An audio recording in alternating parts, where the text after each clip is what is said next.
अखंड कीर्तन सांगणारे बरं का, कीर्तन करणाऱ्या लोकांची सर्व संतांनी अगदी अशी खरडपट्टी केली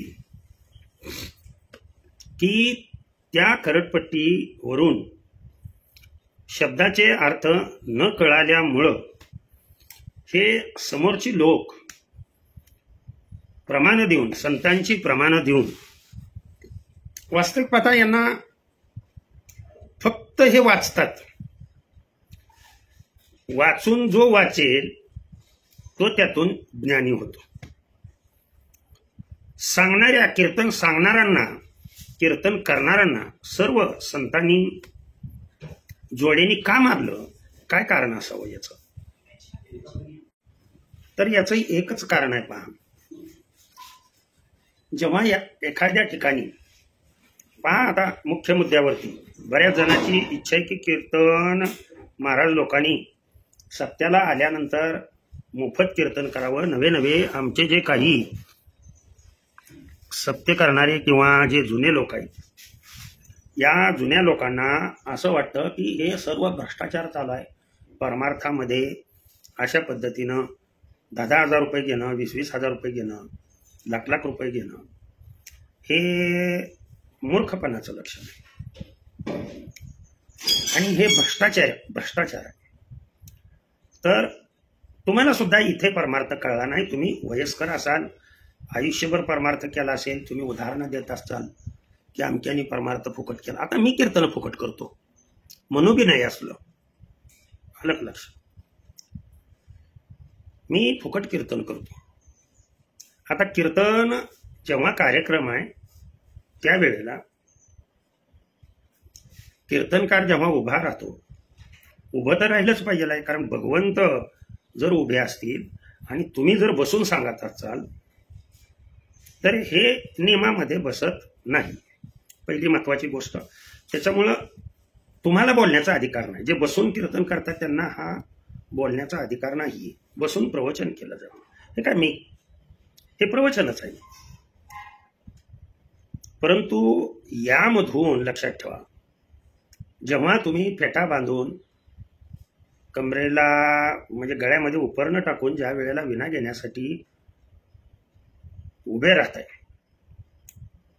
उभाच राहणं आवश्यक, त्यावेळेला नारदांचा अधिकार तुमच्याकडे आलेला असतो.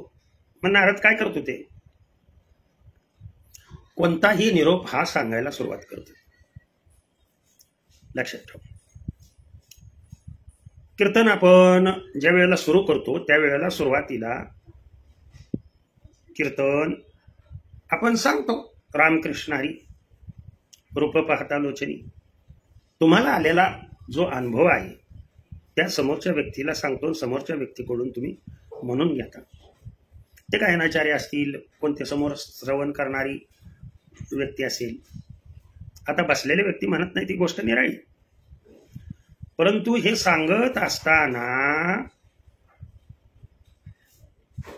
कीर्तन केलं जातं. आता इथनं पुढं कीर्तन करणे हे कुठनं सुरू झालं? ते ज्या वेळेला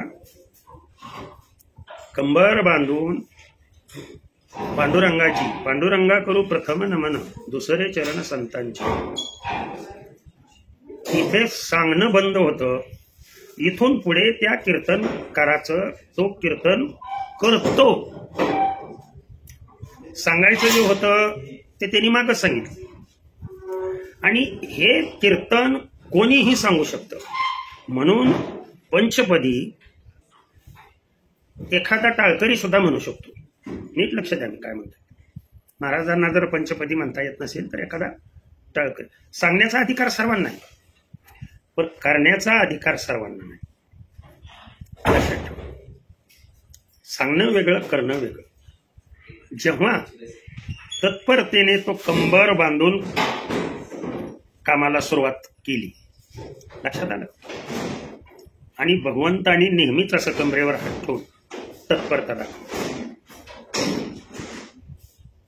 कीर्तन करता करता त्या व्यक्तीचं तर अंग संपेपर्यंत शेवटपर्यंत त्या व्यक्तीला जर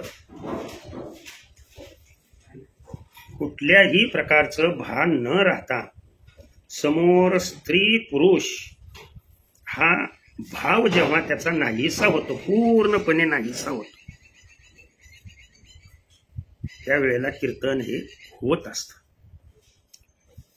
कीर्तन सांगणे शून्य किंमत आहे, कीर्तन करणे शून्य किंमत आहे. परंतु सांगता सांगता, करता करता ज्याचं कीर्तन होतं त्याचंच नव्हे तर सर्वच लोकांचं कीर्तन होत जाते.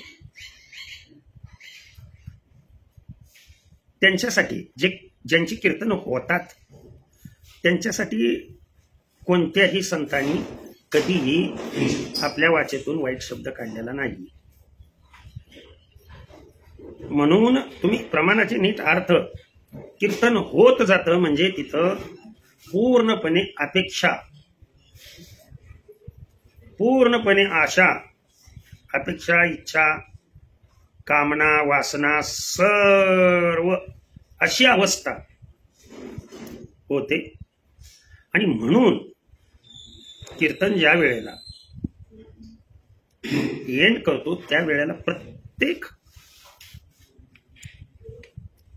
महाराजांची एंड असा होतो, करविली तैसी केली कटकट. कटकट करायला मी उभा राहिलो होतो, वाकडी का नीट देव झाली. म्हणजे कीर्तन मी केलं का झालं हे त्याला माहित.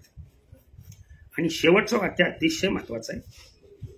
प्रत्येक कीर्तनकाराच्या तोंडून हे बाहेर पडतं, झालेली सेवा, सांगितलेली सेवा नाही, केलेली सेवा सुद्धा नाही, बर का, झालेली सेवा.